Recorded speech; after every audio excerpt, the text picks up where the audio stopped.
If it screams, shoot it! If it screams in German, shoot it again! When I was growing up, World War II shooters were everywhere. Between 2000 and 2008, every year had multiple big games from various franchises trying to cover the war from every angle they could think of.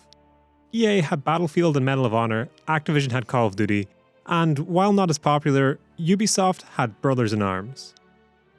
Now, Brothers in Arms tried to set itself apart from the other franchises in a few ways. Primarily, the series was way more story-focused, with an ongoing plot between games and an hour and 15-minute worth of dialogue-heavy cutscenes in Hell's Highway alone, clearly taking influence from shows like Band of Brothers. In terms of gameplay though, this is a first-person squad tactics game. You lead specialized squads, and while it's nothing particularly deep, it was a way to separate the franchise from COD and Medal of Honor for sure. Hell's Highway is the third and currently last entry in the Brothers in Arms main series.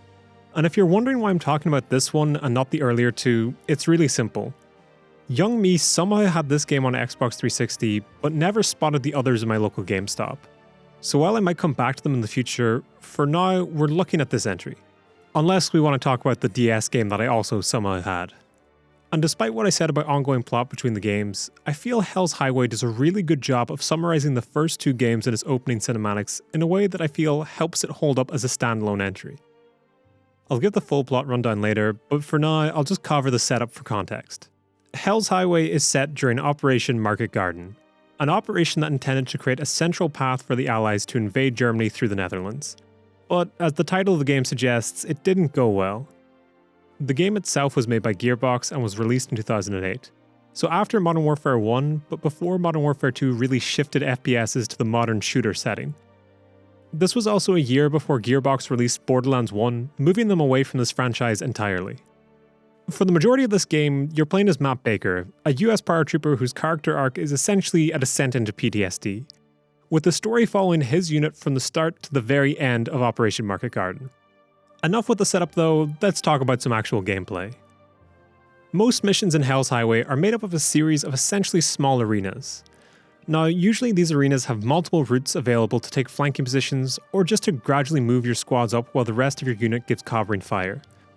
And honestly, while you could try and run and gun, this game shines in the methodical, careful movement of your squads.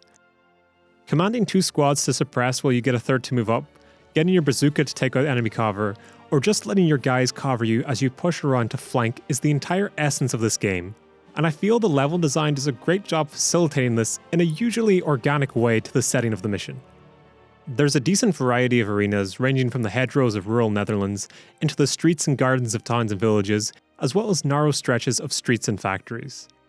I'll try to highlight them throughout this video on screen, but I want to mention now that the design of these arenas is a lot of what kept me engaged in the game. Because while there are strategies that will deal with most situations, almost every new area gets you on your toes as you try to identify the best cover to push up with without knowing who's going to be spawning in. In general, the game doesn't usually deviate from the loop of enter an arena, Germans appear, clear a path, more appear, and you eventually make it to a new arena, with this style of gameplay making up the majority of the runtime of this game. You do get some variations though, such as sections where Matt is separated from the squads, and these vary from the standard shooting with just smaller groups of enemies and less flanking, to more suspenseful segments, and one that I would call an attempt at horror. Finally though, there's a handful of missions where you're playing as a tank commander. They're pretty standard for tank missions, and I almost wish they included more tactical elements like an Arma Cold War Assaults tank campaigns. Though, with that said, they were still enjoyable, even if I enjoyed the main gameplay more. Now, while the squad tactics are an important part of this game, it is still a first-person shooter, so having good shooting is obviously fundamental, and Hell's Highway is actually a really solid example of a tactical shooter. Shooting is hefty and the weapons have a real punch to them, and while recoil is kind of lenient, it punishes spraying bullets at enemies. The game in general is in first person, though when you move into cover it shifts to a third-person perspective, which while third-person cover-based shooters were a big trend at this time, I think the third person makes sense here to help you keep tabs on your squads. Though honestly, I would have liked to have seen a first person option just as a bonus for realism's sake. While we're talking about realism, I should note that this game does have an authentic difficulty mode, which is unlocked after your first playthrough. And all it does is remove all the HUD elements from the game, like objectives, ammo count, or if your squad members have been downed. Even the crosshairs get removed. And honestly, while I like this mode, this was really the place to add a perma first person mode. Though I will admit I found it a surprisingly fun challenge trying to aim without crosshairs in a third person perspective.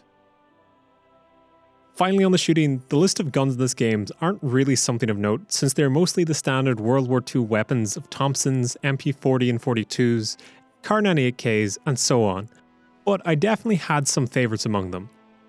Since the likes of machine guns don't serve well at taking out enemies in cover, usually being better to suppress them, I favoured rifles like the Grand or Carbine, which let you pick off enemies. Though on PC anyway, the sniper rifle felt like a broken weapon since it was really just a case of waiting to kill any enemy without much skill. It does only show up in a handful of missions throughout the whole game, so I feel the devs must have been aware of that. Speaking of overpowered, the MG42 actually does feel ridiculously good every time you get to use it, and it's really enjoyable, especially in terms of sound. This kind of makes me wish that there was a bigger variety of guns in the game, especially when you had things like a Browning machine gun in the multiplayer, but not in the single player. And yes, this game does have multiplayer. One that I've never played though, so I won't be too harsh on it. But I remember trying to find games for it back in the day on 360 and not being able to find any. Though interestingly nowadays, it seems there are communities that try to organise games for PC. It doesn't look like the kind of thing I'd be interested in, since I'd probably play Red Orchestra if I wanted realistic World War II shooting with squads like this, but I do like the idea of older games still being alive in this kind of way. Back to the single player though, this game runs on Unreal Engine 3, and I think it looks gorgeous because of it. The nighttime firelit scenes in Eindhoven, the simple but nice countryside hedgerows, and some of the cutscenes in particular look amazing with facial work on models. The issue is that some of the other in-engine cutscenes that are trying to have lots of stuff loaded in at once, as well as the models for some minor or non-important characters, are really low tier in comparison. For example, when I was playing through the campaign at a point, someone was watching me play, looked at the model for this Dutch child, and had to ask me, is that meant to be a kid? And there's another cutscene where Matt himself looks really low quality, which is particularly noticeable since his model is usually at the forefront of the game's graphics. The last point I want to hit up before the plot and spoilers is that I wanted to acknowledge the great voice acting work in this game. By and large, all the voice actors seem to really be putting a lot of effort when delivering their lines. And while plenty of games around this time had standout characters, I feel the variety and amount of them in this game are a lot of what makes it special. The only issue is that ultimately I felt they didn't get enough time in this game to express themselves. Though I'll touch on that a bit during the plot breakdown, which it's finally time for. Okay, so I won't break down the plot too much because honestly, the story in this operation is the Allies push forward, have a real bad time, then they couldn't cross a bridge and they have a horrific time. So I won't give a beat by beat on each mission. I will however highlight the bones of the plot and some points that I really liked about it, so if you want to skip spoilers, go to the time on screen. Honestly, this game is more about the characters, and they are thankfully not huge tropes, so it's not easy to sum them all up in a few lines, so I won't even try. I did just want to note that the game does pretty well in this regard. Okay, let's go.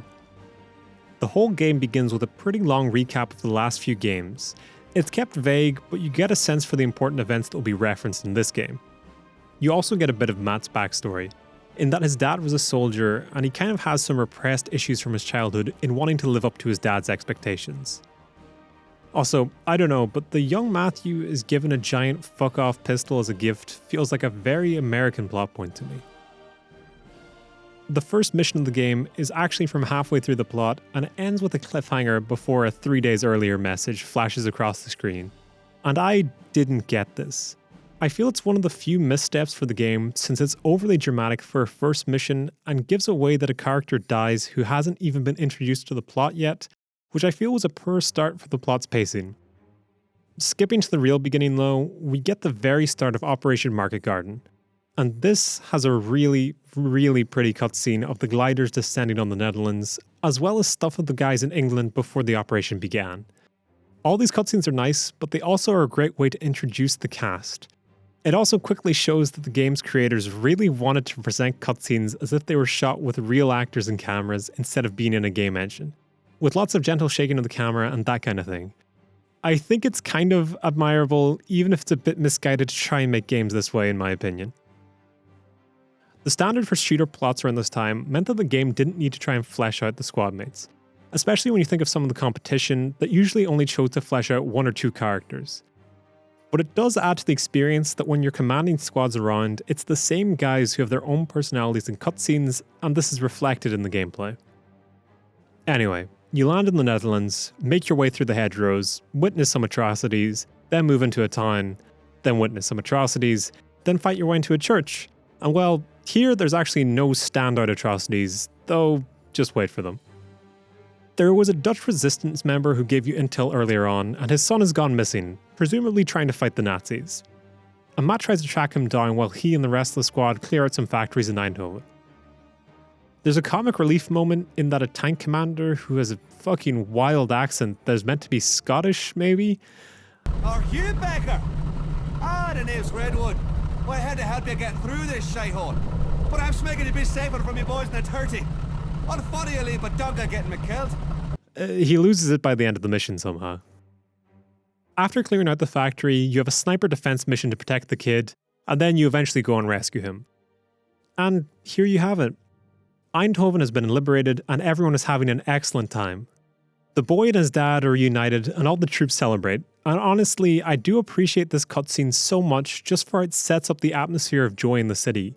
Only then to have this moment when the Luftwaffe bombed the city that night. Hey, did you hear that?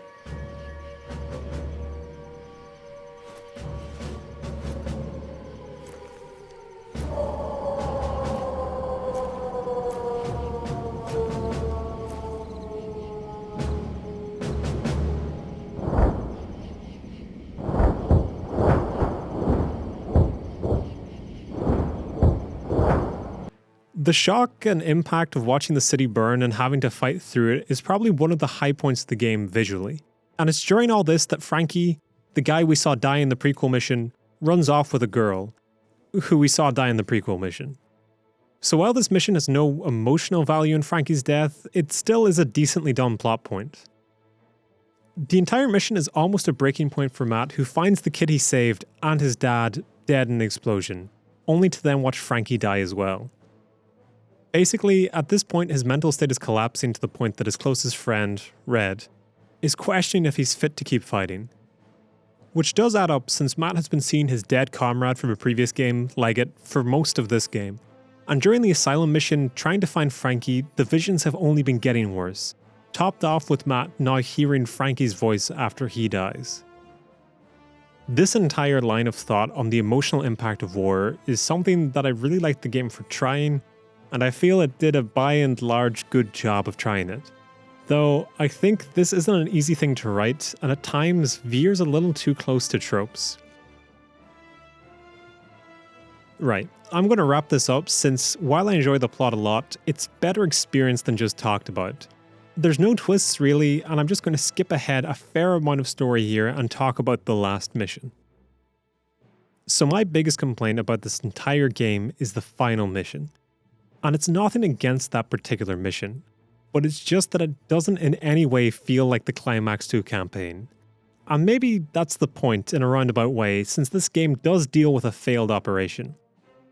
But I just felt that once this mission ended, while I knew that the game was almost over, I would have thought at least one character would have hyped up how this was the last mission for a while or something. Instead, you get a narration that this was the end of the operation, and that some troops have been captured trying to hold the last bridge on the invasion route. The saving grace of this poorly executed ending is the final cutscene though. Farewell is Goodbye is an 8.5-minute cutscene to end the game. And I feel that this is probably the peak of writing for this entire game. And it's why I said that I was optimistic for what the next game could try and pull off. Matt as a character seems to be really breaking down, and coinciding with possibly his biggest mental break to this point, he has a prolonged conversation with the ghost of his dead friend, who gives a really ham-fisted line that the next game is going to be set during the Battle of the Bulge. Stop. Please. This is not your stop. There's more road ahead. Tell me, Matthew. You've made it through hell. How do you feel about snow? I can handle snow. This aside though, it all culminates in Matt giving a speech to his unit, who at this point have been losing faith in him because they've started to notice his deteriorating mental state, before the game ends on an optimistic "to be continued." Spoilers aside, I want to note that this game balances between good writing and good for an FPS writing. This is not like Metro 2033 or Bioshock. There is a heavy story emphasis here for sure, but it's not trying to world build or have twists and turns in its story. This is much more a group of people are on a path guided by history. We know how it ends for the most part, and the game is just about trying to bring that part of history to life. I only say this before anyone gets the impression that this game is more than it is. It really is just a solid package of gameplay and storytelling that you can get through in around 8 or 9 hours. I'd for sure recommend this game if it looks like your kind of thing, since I never talk about games that I find boring. And this game actually has a TV show in the works, which is odd since after this last main entry, all it got since are questionable mobile phone games, and even they stopped a few years ago. The entire Brothers in Arms franchise is somewhat of an oddity to me, since the game was originally meant to be a really serious war game in part based off a real person. But after this last entry, it descended into just abusing the name to get any money that they could get out of it, which was odd since the franchise was never all that popular to begin with. That's it. Thanks for watching. Brothers in Arms was another kind of odd pick for me to make, but the next few videos are lined up and much more in line with the kind of stuff I've been making in the past.